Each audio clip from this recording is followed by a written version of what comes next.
Para sa mga balitang napapanahon, narito ang bagong San Pablo News Updates. Mga bago na promote at inilipat na San Pablo LGU employees na numpa sa tungkulin. Nasa 104 na empleyado ng pamahalang lungsod ng San Pablo ang nanumpa sa kanilang tungkulin ngayong umaga sa flag raising ceremony na ginanap sa Pamana Hall. Binubuo ito ng 47 newly hired, 46 na promoted at 11 transferred employees.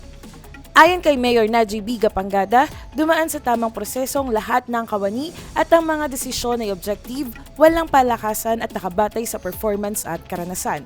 At sa pangunguna naman ni Binibining Elsa Barcelona, City Human Resource Management Officer, ay muling pinagtibay ng mga nanumpang kawani ang kanilang pangako ng tapat at mahusay na paglilingkod para sa mga San Pableño. Palakpakan po natin ang ating newly promoted employees. Naisip po ng inyong mayor na sana all.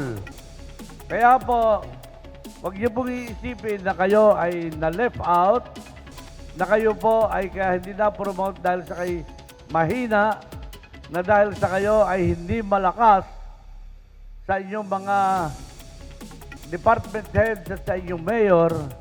Hindi po totoo yon. Lahat po ng ginagawa natin ay objective.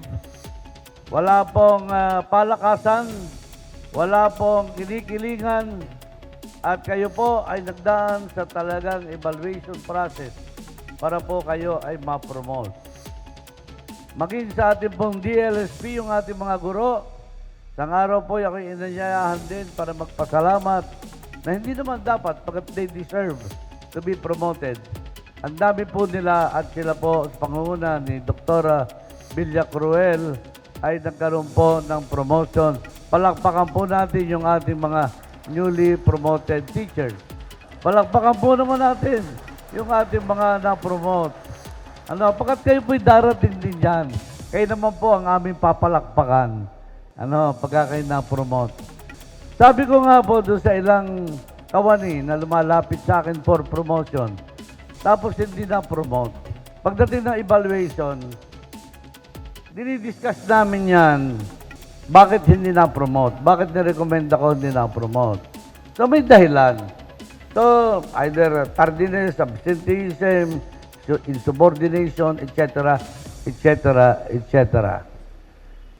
Sabi ko, hindi ibig sabihin nun, tapos lang iyong karir.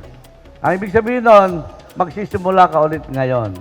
So bura, linis ang record, Ma'am Elsa, so that yung mga succeeding niyang performance, i-evaluate ulit at kung promotable, let's give them promotion that they deserve.